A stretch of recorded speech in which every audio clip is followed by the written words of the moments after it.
Okay, I've got a new intro I'm trying today. Okay. If it sucks, it sucks, but gotta start somewhere. 3, 2,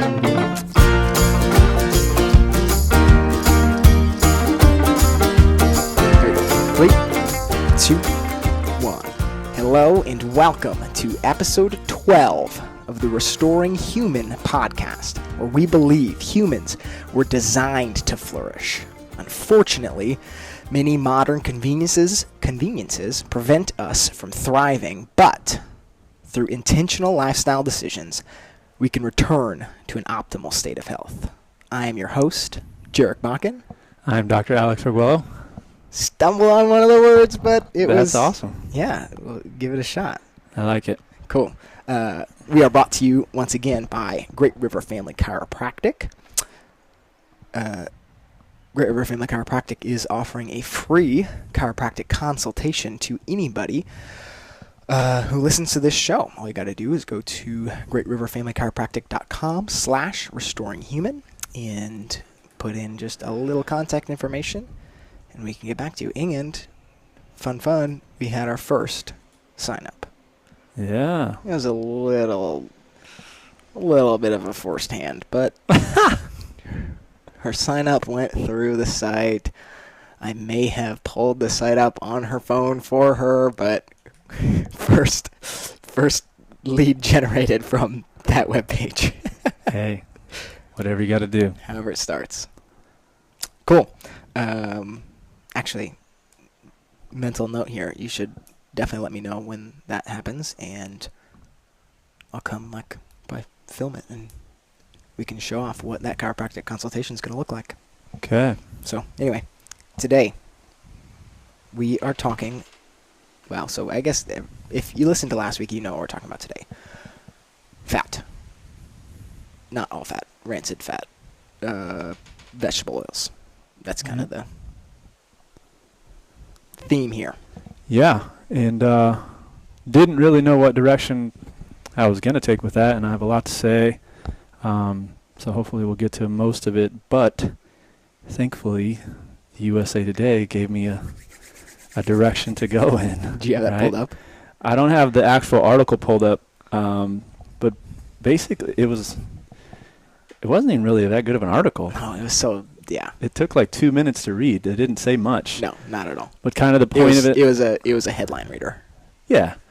The point of it, if you haven't read it yet, which I don't necessarily even recommend reading it, you just read the headline and then you can kind of shake your head. But the headline was, I think, coconut oil is not healthy and it never has been. Yeah.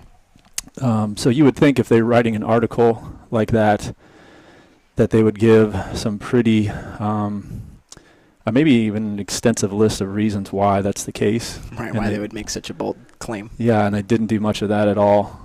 Basically what they said is coconut oil when you eat coconut oil, your cholesterol levels go up. And because the American Heart Association has said that high cholesterol causes coronary artery disease, heart attacks, heart disease, all the number one cause of death right now in America, we should stay away from coconut oil because we don't want our cholesterol levels to go up. Mm-hmm. So I had somebody text me. Well, you texted me the article, and then somebody else texted me the article, and then they followed that up with saying, this is why a lot of people struggle with health, because there's so much conflicting information, because they, of course, listen to stuff that we've said. And in the previous episode, I said, I think my exact words is, everybody has now realized that the low-fat thing is absolutely ridiculous. I guess that's not true, that everybody hasn't figured that out. Apparently not one of the largest news outlets in the country. Yeah, so we wanted to talk a little bit about, I guess, addressing that. So it'll take a little bit of time before we get to actual vegetable oils, but I wanted to talk about this topic anyway. Yeah. So again, this is good. So mainly the two problems there, I guess, there's probably more problems than just two, but for them to say that coconut oil is a problem and it's not healthy because it raises cholesterol, first thing that does is that totally forgets about everything else that coconut oil potentially could do for you. Sure. So it's saying only because it raises cholesterol, Yeah. there has to be nothing else good about it. So it's therefore not a health food, and it never has been. Oh, here, can we pause? Do you want to grab my coconut oil coffee over there? Sure. Thank you, sir. So go ahead and drink your heart attack there. Yeah. Real quick. Yeah. But the second thing, and I guess I should have maybe started that, should be the first thing because it's more important, is just even the claim that cholesterol, Yeah, right. that it raises cholesterol and that raising your cholesterol causes heart disease. Sure. Yep. That, we've talked about this in previous podcasts, that is a complete lie. It's not backed up by research, and unfortunately it's somewhat of an injustice to even say that, because if you have people thinking that something like a coconut oil is a bad fat, so then your replacement for those oils, or what we're going to talk about today, is vegetable oils, you're telling them that this is unhealthy and this is healthy. If you want to prevent heart disease, then eat the very thing that research shows causes heart disease. Yeah. And this isn't some crazy disease that 1 out of 1 million people get, right? It's 1 out of 2 men right now are dying from heart disease. Holy cow. So if we don't have the right information on this, then things are just going to continue to get worse, as if they aren't already bad enough. It's obviously terrible out there. But let's just kind of go through, and I recommend that everybody reads this article. It was on Green Med Info, which is a great website just to kind of look at research. But he immediately wrote, his article here is called Defense of Coconut Oil, Rebuttal to USA Today. Oh, really? This is like from this week. Yeah, yep. So he says, busting the cholesterol myth. In the USA Today article, vilified coconut oil on the basis that it raises LDL cholesterol. However, most recent dietary guideline advisory committee, so that's the committee that puts out, basically the government's recommendations on what you should be doing is from a nutritional perspective, says it removed dietary cholesterol as a nutrient of concern, giving that there is no appreciable relationship between dietary cholesterol and serum cholesterol or clinical cardiovascular events in general populations. So basically what that all meant is that meant nothing to me. There is no link between if I eat something that has cholesterol in it that does not raise my cholesterol. If I eat something that has saturated fat in it, it doesn't mean that my cholesterol levels are going to go up. But then it also means that if I eat something that potentially you could think would lead to higher cholesterol, that doesn't necessarily mean it leads to cardiovascular events. So to put it very simply, high cholesterol doesn't equal heart attack. The higher cholesterol doesn't mean higher risk of having a heart attack. There's actually research that shows that people with lower cholesterol have just as many heart attacks and die of heart disease at the same exact rate, or even higher than people with higher cholesterol. So again, it's a blatant lie. But let's speak to that first point that I said. So now, I guess this is kind of combining both of those. What happens when you have lower cholesterol, which would mean if you stayed away from coconut oil, then you would not only be missing the benefits of it, but you would also be doing what they're telling you to do, lower your cholesterol. It says low cholesterol has been correlated with Alzheimer's disease, dementia, suicide, homicide, accidental deaths, and morbid depression. Low total cholesterol, formerly believed to be protective against cardiovascular disease, has been demonstrated to have a litany of ill effects. Particularly with women, a total cholesterol below 195 have a higher risk of mortality compared to women with cholesterol levels above this cutoff. So this is what they've done. So like cholesterol used to be, I think it was 250 was a normal cholesterol. Then they took that down to 230, and they took it down to 210. Now it's like 180, I think, is a normal cholesterol. So they just continue to lower it, and what it's done is it's gotten to the point where pretty much most of our adult population in America have what would be considered high cholesterol. Because the standard has been lowered. Because the standard of what your cholesterol levels should be has been lowered. Okay. And again, so that's just kind of the craziness of, again, how our healthcare system works is they study this one particular thing and they say there might be some association with people with a higher cholesterol in cardiovascular events, so therefore it has to cause. It's not just an association or a correlation. It's these people that have high cholesterol have more heart attacks, so then let's figure out how we can get rid of high cholesterol. Got it. Okay. Then they make that correlation between here is an animal fat that has saturated fat, or even if it's not animal fat, if it has saturated fat in it, like a coconut oil, that raises somebody's cholesterol, and then again go down that path. Now it raises somebody's cholesterol, and now it raises their risk of heart disease. And again, not only is that not been shown in research, it's also been shown that when you lower your cholesterol, people with lower cholesterol levels have way more health problems, specifically brain problems, as I listed off there. Okay. Depression and Alzheimer's and all those things. Okay, let's slow down a little bit. Two questions. What is cholesterol? And what is that? What's being measured when? So you're saying, the level was 220, now it's 150 or whatever you said. What is cholesterol, and what's that measurement that you're referring to? Yeah, well, cholesterol does a lot of different things in your body. I'm just gonna pull this. One of the big things that it does is kind of acts as an antioxidant. It's important for healing. So this is kind of the correlation between cholesterol and heart cardiovascular events. So like plaque in your arteries. Mm-hmm. So because of what we'll get into in a second, something causes oxidative stress to your arteries, causes inflammation. So therefore your body trying to get there to heal it up and take care of all the damage. Cholesterol is part of that process. Okay. So now, again, they can go and look at an artery, see this is plaque, this is bad, and they see cholesterol's there. So then they're like, that must be the problem. So let's zone in on cholesterol and figure out how we can actually lower it. Rather than the plaque? Yep. Well, they're just saying, so cholesterol's part of this plaque, so there might even be a lot of it there. So if we can get rid of this cholesterol thing, then probably we can get rid of the plaque. It's just completely forgetting about. It's kind of if you have a dumpster full of garbage, yeah, and you see a bunch of rats there, yeah, you would never say the rats brought all the garbage there. Okay. Right. So that's kind of how they think of cholesterol there. It's not necessarily the cholesterol that caused the plaque, caused the damage. It was the cholesterol that was there because the damage was there. Now it's there for a good reason. It's trying to heal the area. Right. Yep. Right. Yeah. But it's not actually when they measure, when you get so that measurement that I said there is what's called a lipoprotein.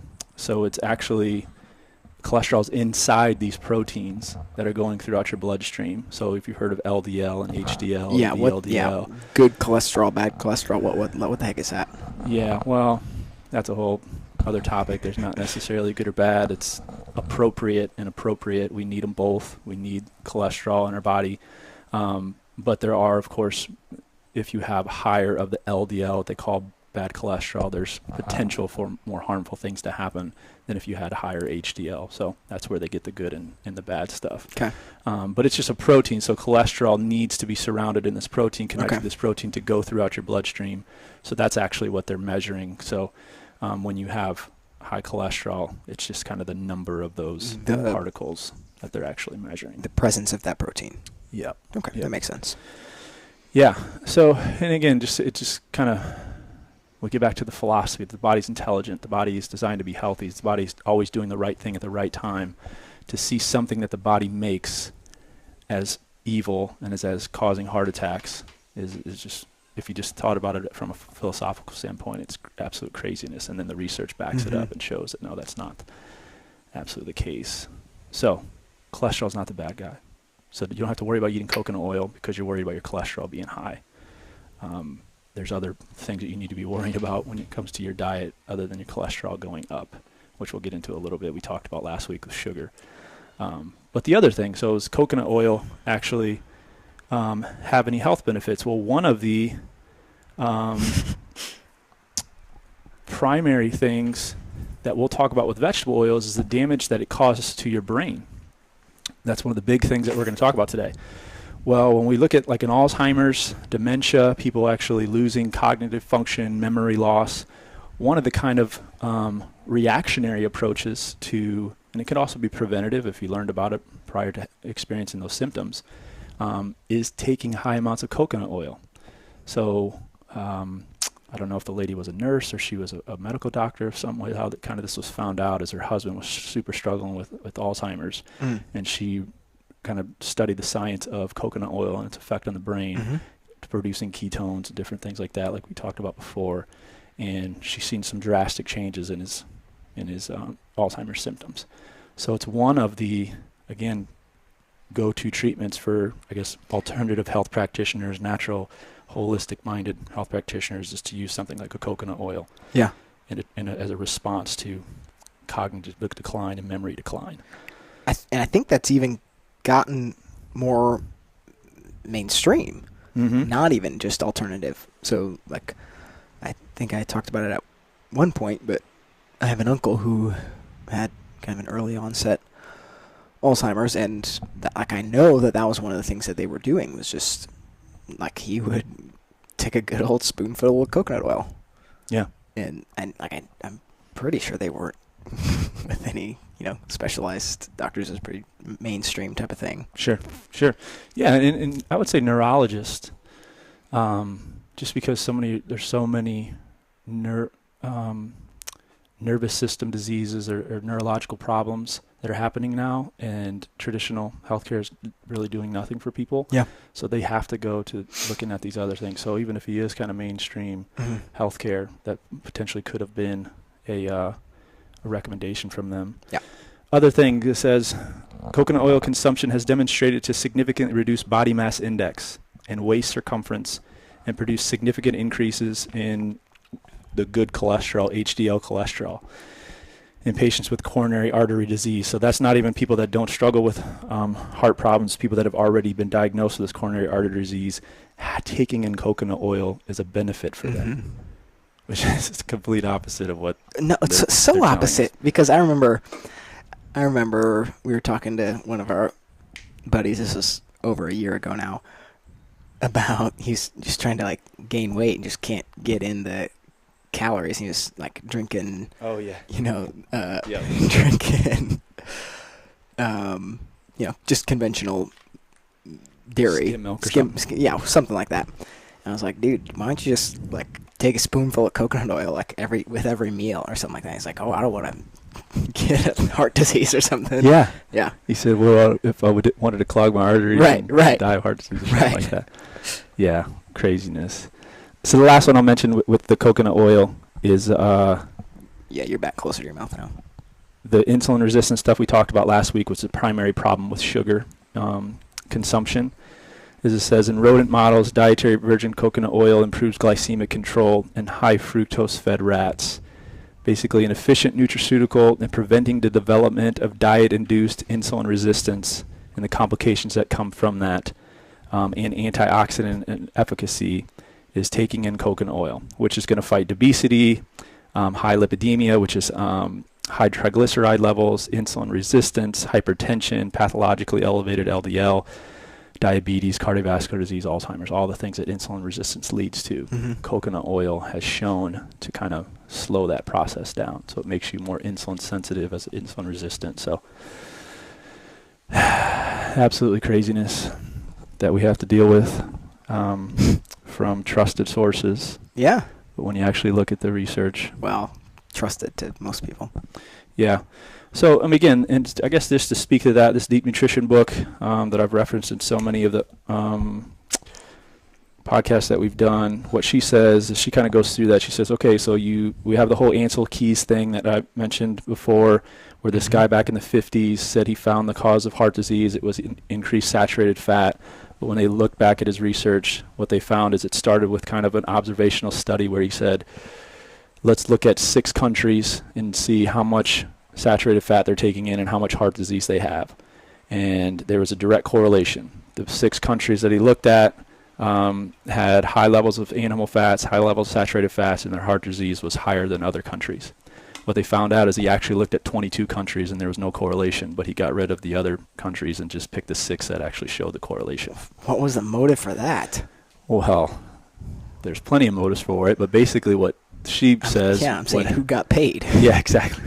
But what she says is this guy came up with this kind of hypothesis, and everybody was like, yeah, he even got the Time Magazine Man of the Year for coming up with this. Gosh. But then people that actually knew research said, there's all kind of problems with your research. Yeah. So then what he did, it hurt his pride. So he said, well, no, I'm going to go do the research and show this.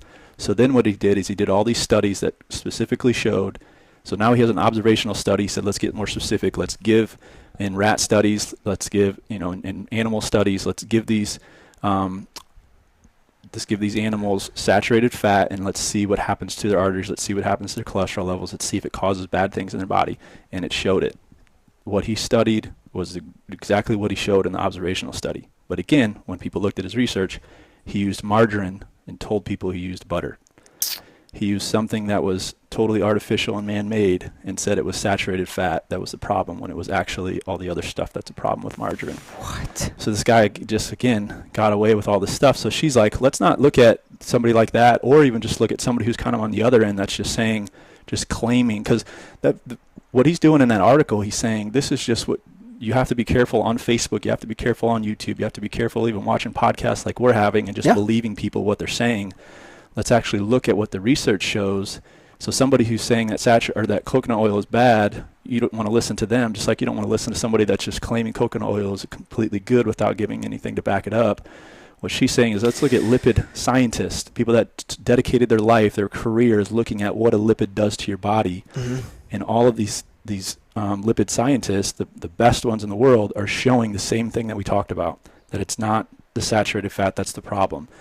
And probably the one that she referenced the most is this guy named Gerard Spitteler. It's an interesting name. But in 2000, an article called Oxidation of Linolenic Acid, which is this omega-6 fatty acid. It's a polyunsaturated fatty acid, the ones that the American Heart Association would tell you to eat instead of saturated fat. He says what he showed in this article is processed polyunsaturated fats, so the omega-6 oils, not saturated fat or not cholesterol, deserves the blame for the stiffening of arteries and leading to cardiovascular events. And the reason being is this is going to kind of be our transition into the vegetable oils, is saturated fat. Just the basic reason of why it wouldn't cause you problems is because the reason why somebody would have an artery problem, the reason somebody would have a brain problem, is because of inflammation and oxidative stress that happens to their body. Saturated fat is stable as a molecular structure. It doesn't oxidize very well. It doesn't cause free radical damage. Polyunsaturated fats are the most unstable of the fatty acids. So they go rancid, like you mentioned, and they cause free radical damage. So taking something like a coconut oil that's primarily saturated fat, or taking something like a cottonseed oil that's primarily polyunsaturated fat, this, although when you look at it, it says this doesn't have any saturated fat, so it, of course, not going to cause heart disease, but when we actually look what happens to it when it goes in the body, look what happens to it when it's processed, it leads to all kind of oxidative stress and free radical damage, which is going to lead to heart disease. Okay. Jeez, my head's spinning. This is how I respond to articles like this. Sorry. No, that's good. I definitely have some real practical questions. I think I'm going to save those until kind of the end, because I think you're going to cover a fair amount of them. But one question I do have, just because of that, so this, like, when I'm thinking about, what I know about good fats for what my family to be eating, one of the things is like avocados. I also know that those, like, when opened up, they oxidize really quickly. So what's happening there? Why is it oxidizing, or what? So what I heard you say is these unstable fats, these polyunsaturated fatty acids, are not stable and are oxidizing quickly. Right. So why is an avocado good but also oxidizes quickly? Well, so when you actually look at the vegetable oils that are used are coming from stuff that you wouldn't necessarily be putting in your body, but you can pull oil from avocados, you can pull oil from nuts, you can pull oils from these things. So it's when we take it away from kind of its most natural state, because everything is susceptible to damage from oxygen. Sure. So when you open up an avocado and you take the seed out of it, now it's away from the source of everything that's kind of giving its life, and inside that seed is something called antioxidants. So that's protecting it from the oxidative damage. So when you take it away from that, the longer it sits there, the more potential for oxidative stress to actually happen to an avocado. So that's why people like squeeze lemon or lime on it, because inside those are antioxidants, and it's preventing that oxidative damage. Or like if you make guacamole and you leave the seed in it, there are antioxidants within the seed, around the seed, so then it's also preventing that particular damage. So what's interesting about the body is the brain is the most susceptible organ that we have to oxidative stress. Mm-hmm. We have built in these antioxidant systems inside of our brain. We have it throughout our body, but specifically inside the brain. And then, of course, we're supposed to take in antioxidants from our diet to protect us from all of this damage. But if we are not taking those antioxidants in our diet and we're eating things that cause oxidative stress, again, now you're kind of, if that balance isn't there, if you're not staying ahead of the oxidative stress, then there's going to be problems that actually happen, which is what happens with vegetable oils. So I guess the same thing that you're talking about, like if you left an avocado out, it's going to turn brown. It's oxidizing. Right. That's the same thing that happens to your body. If there's oxidative damage and there's not the antioxidants to protect you from it, you're going to turn brown. You're going to turn brown. Yeah. Okay, let's get into it. Let's get into it. So, vegetable oils, they're from vegetables. They have to be good. Well, maybe we should start with that. Like, where does vegetable oil come from? Yeah. Primarily, it comes from stuff that's like low cost that we're not really going to use. So they figured out how can we turn it into something that can be used, right? Always keep things cheap. Like corn and soy? So corn, canola, soy, sunflower, cottonseed, safflower, grapeseed oil, rice bran. Those are kind of on the lower level of that. Mm-hmm. But all of those things are basically full of polyunsaturated fat. So these susceptible fats, oils to oxidative stress. So that's what a vegetable oil is. So probably the two big things that lead to oxidative stress is when you have this oil and light hits it or heat hits it. Mm-hmm. It messes with the molecular structure. So in processing, there's going to be heat involved. So just in the processing of the oil, you're already starting with a damaged oil. But then again, whenever light hits it, or in our bodies, when stomach acid hits it, these things now turn into stuff that's what's called trans fat. We probably have heard of trans fat before. It's banned in most countries. It's actually banned, I think, in New York City too, but the rest of the country hasn't necessarily followed. And all that means is, again, back to biochemistry, just the structure of the actual fatty acid changes. In nature, most fatty acids are the opposite of trans, which is called cis. It's flexible. It can go throughout our body and interact with our cell membranes, and it causes all kind of good things. But when we, to make things less or more stable, mm-hmm. like we talked about, the polyunsaturated fats are unstable. That's why they oxidize. To make them more stable, now they hydrogenate these fats. So if you've ever read on a label partially hydrogenated or hydrogenated, that's switching the molecular structure so that it's more stable and can last longer on the shelf. So what that does is now it's made it more stable, but it's also made it into something that our body necessarily can't know what to do with. Right.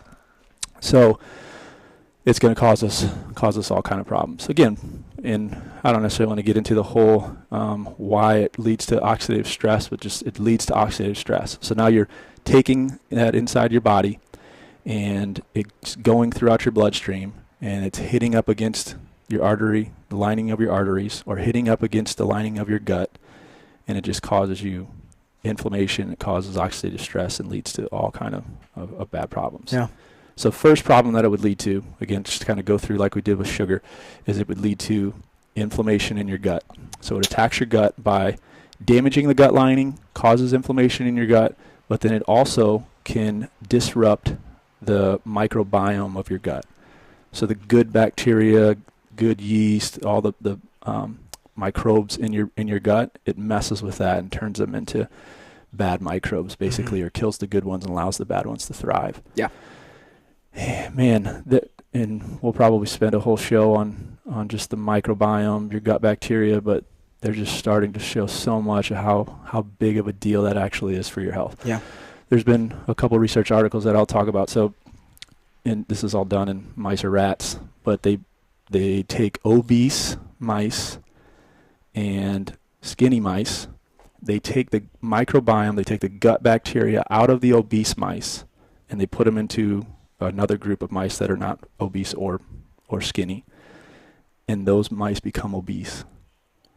They don't change anything about their diet. They don't exercise. They don't do anything else. They just take the microbes out of the obese mice and put them into the other mice, and they become obese. Okay. And then they take the microbiome out of the skinny ones, the lean ones, and they put them into this other group, and they become lean.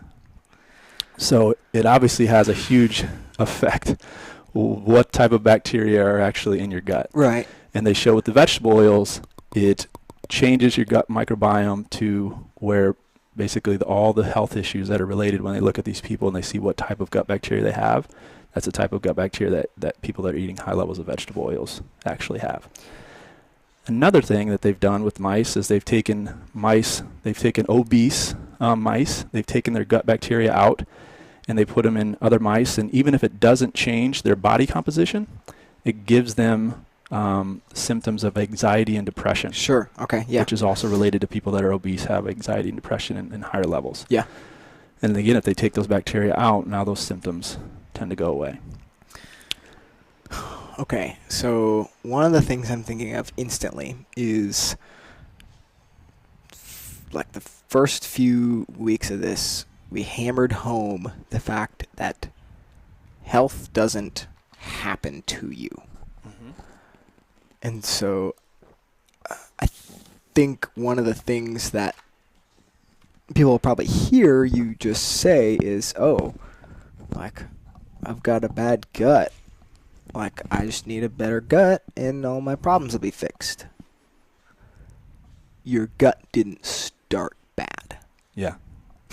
Well, it could have started well, bad. Okay, granted. Like, epigenetics and, like, what your parents gave you, yes. Originally, your gut was not bad. Sure. Yeah, okay. But it also kind of shows, again, what we're trying to teach as far as lifestyle is even if you started with a bad gut, sure, okay, your lifestyle can there improve that. You don't have to have a researcher take somebody's gut bacteria and put it into yours, although they are doing that now with people with like serious diseases. Mm-hmm. They're doing what's called fecal transplants. Dude, yeah, I've heard about that, yeah. So they're taking somebody with good bacteria, taking their poop and putting it in, giving them basically an enema. Yeah. Which sounds gross, but if it could save your life, obviously you're going to do it. Yeah. But there's a probiotic enemas, there's much stuff that just fill your body with good bacteria. Uh-huh. But again, if you're living the bad lifestyle, if you're eating vegetable oils and sugars, now again, if you even had a good microbiome, the bacteria in your gut was good, you're changing those through your lifestyle. So I think I addressed what you were talking about, but basically, yeah, it's not that your gut bacteria just stay the same no matter what you do. You're not born with a certain gut bacteria and it stays like genetics. It's what you're doing is supporting your gut, good or bad. Yeah, and it's not just that you have you don't have stomach pain or something like that if you do this or don't do this. It's actually affecting your brain. It's affecting your hormones. It's affecting your body composition. So it's a huge, huge deal. So that's kind of the first thing that vegetable oils can do. It gets into your stomach, I didn't mention this, but the start of it is it decreases stomach acid production. Yeah. It creates inflammation in the lining of your stomach. And then now if you decrease your stomach acid production, now you're not breaking down your food properly, and you're not able to get rid of toxicity in your food if there's any in it, and you're not even able to absorb the vitamins and minerals that you're supposed to from your food if you're not producing the proper stomach acid. So again, if you don't have proper stomach acid, what that leads to something called acid reflux or GERD, basically. So how people typically respond to that is reactionary, and they take something to get rid of that symptom. What that's doing is hiding a bigger problem of inflammation throughout the rest of their digestive system. Yeah. Can lead to irritable bowel, can lead to ulcerative colitis, Crohn's disease, all those different things. Stomach cancers, colon cancers, problem. How are we doing on time? That was only the first one, and there's like 6. We're at 35 minutes. Dang. Okay. I will say something there. So if you're listening and not watching the video, I raised my hand when you said like acid reflux and that kind of stuff. That's one thing that I used to get quite a bit. So I said probably week 1, and I've probably talked about it since, but like besides just being overweight, I really didn't deal with many health issues, but acid reflux was definitely one of them. Yeah. Most people who know me know I belch more than most any human should. But yeah, learning about so we used to be a well-stocked Tums household. Oh yeah. And realizing that that's really extremely counterproductive in giving me even less acid to be breaking down the food that I'm eating, and how, taking a shot of apple cider vinegar, while it seems counterproductive, is actually what I need to fight against, basically just to support the breakdown of my food. Yeah. Yeah. Yep. Cool. Moving on. How she describes it is vegetable oils serve as Trojan horses, distributing the toxins to the brain and other target organs. This is another way it destroys your brain. So those lipoproteins that we talked about, HDL, LDL, those don't only have cholesterol in them, they also have just lots of nutrients and stuff in them. So how this stuff kind of gets around and gets to different parts of your body is it's carried in those lipoproteins. So what can happen is if you're eating these bad vegetable oils, they can get inside those lipoproteins. And then now when you go in something that needs a fatty acid, like your cell membranes or your brain that's made out of fatty acids, when it needs those things, it's pulling whatever fatty acid is in that lipoprotein. So of course it could be a good one, like an omega-3 fatty acid. Yeah. Or it could be these bad PUFAs, this, polyunsaturated fatty acids from PUFA. The omega-6. PUFAs. So did not know that was a name. That's a name. MUFAs is monounsaturated fatty acids. So when these things, again, because they're susceptible to oxidative damage, what she also shows in there is they kind of turn into zombies. So I'm not a zombie person, but I guess when a zombie happens, if they bite you, then you become a zombie. Is that right? Yeah. Okay. That's what happens with these things. So if they're already damaged by oxidative stress and become free radicals, if they hit something else, then it kind of cascades and they become also trans fats, or what she calls mega trans fats. So your brain is, I think she says 30% of it by dry weight is polyunsaturated fatty acids, these PUFAs, because of flexibility, because it needs to do that to just be able to function and allow our brains to work right. But again, because it's flexible, it's also unstable. So if you're replacing the fatty acids with these already damaged fats, now it's kind of cascading that, and then the already fatty acids that are there are going to become damaged fats as well, which of course can cause a number of different problems, but like Alzheimer's, dementia, depression, all those different things that are related to your brain. Next thing that it does is it disrupts your arteries through the oxidative stress. So of course that can lead to heart disease, because damage in your arteries, plaque in your arteries can break off and then get clogged, and that'll shut your heart down. But they also know you need blood supply to your brain as well. So if these arteries are damaged, then it can cause decreased blood supply to your brain, oxygen to your brain. It can lead to migraine headaches, seizures, can lead to, of course, depression, anxiety, all those different things. Lastly, we talked about with sugar, it shuts down your immune system. What vegetable oils actually do is it turns your immune system against you. So because it's something that your body's like, what is this? Don't really know how to recognize it. It sees it as foreign. And if you're putting high levels of vegetable oils, your body just gets trained to respond in an emergency-like response. So if I'm putting these vegetable oils in me and they're bad, my body's reacting to them and like it's a foreign substance. But then now the body can kind of get tricked to being now actual tissue in our body is foreign, which can lead to autoimmune diseases, which what an autoimmune disease is. Thyroid problem, it's attacking your own thyroid. Type 1 diabetes, it's attacking your own pancreas, so these autoimmune diseases potentially could be from just the emergency response that's happening with putting something in our body that our body doesn't want in it multiple times. Next thing is it disrupts nerve cell architecture. So there's a lot of stuff that comes into why you would be able to have a memory or even a thought. There's a lot that happens. Basically what vegetable oils do is they damage that communication. So it damages from one nerve cell to be able to communicate to another nerve cell. In the middle of that, and a few episodes ago we talked about BDNF, so having high levels of this brain-derived neurotrophic factor, is what allows us to have a great memory, what allows us to think clearly. So we want a lot of that. Well, vegetable oils can get in the middle of that and mess that all up as well. So now it can cause nerve cells to die because they're not able to communicate. The more nerve cells you are having die, your memory is going to go down, your cognitive function is going to go down. We know that as Alzheimer's, dementia, all the memory problems that happen to us. But the last one is probably the craziest, and because it can lead to a number of different things, but it messes with our gene replication. So vegetable oils can impair brain development through direct mutagenic effects on DNA and altered epigenetic expression. So it can cause our genes to mutate. So she has a big section on here on autism, which is it's epidemic now with the kids, and there's a number of different theories of why it's happening. Her theory is it's caused by multiple genetic mutations. So when they look at a kid with autism, he has they've identified, I think, 1,000 genes now, of about the 20,000 that they know we have, are related to brain development. So with kids with autism, there's high levels of these mutated genes. So what she thinks, instead of figuring out what specific gene causes autism, like all they're trying to do now, she's like, they're never going to find that because they've already found 1,000 that can lead to it. Right. So let's figure out what's leading to the genetic mutation. Right. Okay. And her big deal is, of course, other things, toxins, sugars, but a big thing is vegetable oils.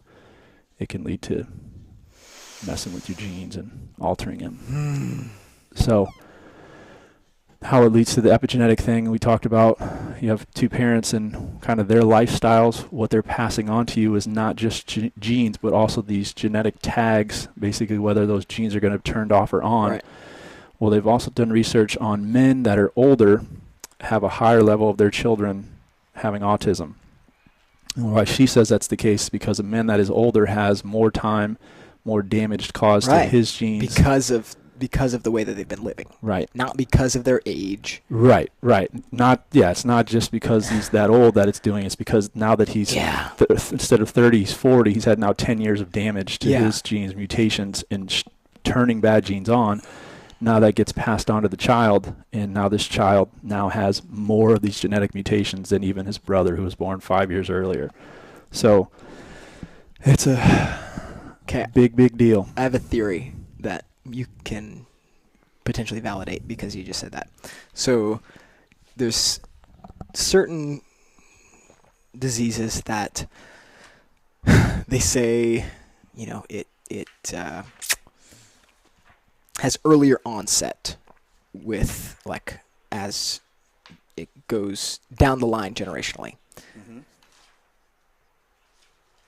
The kind of theory that I have, understanding what life looks like for continuing generations, is really it does, like, that doesn't really make sense that something would apply differently to one person than it does another, but more so that person's environment is that much more compromised that stuff just develops faster. Oh, yeah. Like, is that accurate? I think I understand what you're saying. So, like, if I've got some kind of disease and, like, it manifests itself when I'm 80, but it's a genetic thing, and my son now has it, and, like, he's 20 years younger than me, and he has it manifest the exact same time I do. He's only 60, though. Like, I guess, like, what I understand about just the environment that we are putting ourselves in is that really it probably has more to do with the compromised state of his lifestyle that would lead to that. Yeah. Is that accurate? Well, that's part of it. I mean, you got to think, so it's a combination. So now whatever bad stuff was passed on to you is also, if you haven't made the proper changes, then now you're passing, I guess, genes on that are potentially going to be turned on and turned off. But then you're also passing on the kind of the epigenetics that you had onto him, so the susceptibility that he has for those genes to be turned on or off. Then you're also passing on your lifestyle to him, so habits to him. So when you combine all three of those things, Absolutely. That's Okay. why they've shown now that this is the first generation of kids that's going to die before their parents die. Yeah. So throughout history, since they've been measuring it, kids have lived the next generation has lived longer than the previous generation. Well, this is the first generation that they're estimating that's not going to happen. It's going to start going the opposite direction because there's so many health problems happening. So yeah, I think you're right on track there. Do I want to talk about this? I think let's end with this. I don't know how much time we have, but this is craziness to me. Because again, 10, 15 minutes. so, you could say, and I said it, right? There's donuts, there's chips at a Mexican restaurant are going to try to go to the store inside the middle of the grocery store and find something that doesn't have vegetable oil in it. Dude. And go to the health food store and find Same something. thing. You're going to find this stuff is just everywhere. Because again, it's cheaper, obviously. But people will be like, okay, I understand that I have to do that, so I should start working on cutting out vegetable oil. But look at how immediate this can actually be. This is a research study where they actually took people, I don't know if I'm going to find it, but basically they took somebody's arm and they constricted it. And then they measured after they let go of it. I think they constricted it for a minute or something. And then when they took the constriction off, they measured the vasodilation. So your arteries constrict, you relieve that, and now your arteries open up, right? So why blood supply can actually get there. What they found is that when they do that, the proper opening of the artery happens with people in a control group. When they compared with those people that just ate French fries, nothing happens to the arteries. Stays closed down. Stays closed down. There's no vasodilation. So then she kind of did her own kind of basically anecdotal study. She always gets a call when her patients, because she's a medical doctor, general practitioner, she always gets a call when her patients go to the hospital, have an emergency room visit. So I don't know how long she did it, for a few years, but every one of her patients that had a heart attack, she asked them, what was your meal before the heart attack? And it had something to do with vegetable oil. So there was a correlation between eating vegetable oil and then having to exert yourself where you would need artery vasodilation. Now I exert myself and my arteries can't open up. I don't have the blood supply to get there. It closes off and now I have a cardiovascular event. So that could be stroke, that could be heart attack, that could be all those things. So again, that's every time we eat something like that. And then, so I'm not saying people are going to eat French fries and then they're going to the gym. But let's say you eat French fries and then your daughter runs out to the street. You have to run and grab your daughter to save her from running out into the street. That's exerting yourself. So there's potential for something like that to happen. And, there's a difference between, the damage that has already occurred prior to this acute event happening to that person compared to, a healthy person, thriving human, right? This small event, that damage is going to be far less severe. Right. Yeah. Right. So talking about that same thing, it's not be careful. Yeah. You touch vegetable oil and you go run across the street, you're going to die. Of course. But again, if that's been how you've been living, right? As you're making that change, and again, we're not trying to scare somebody out of doing something. That's not the proper motivation. But I think that's something that people should be aware of how serious this actually is. Right. No, we obviously don't want to be fear mongers. Like the USA Today. Yeah. Okay. But the other side of it is there is real fear there. Nobody wants to die. So the other side of it is living without that fear, living with a clear mind and a clear conscience, without the guilt of what you're eating and stuff. That's what we want to promote. Right. Absolutely. Cool. Well, I don't think I got anything else. I think that was probably enough for people to swallow. Well, yeah, it is. But how about some application? Okay. So only eat donuts. That's the only thing you should eat. How do we limit vegetable oils? How do we increase?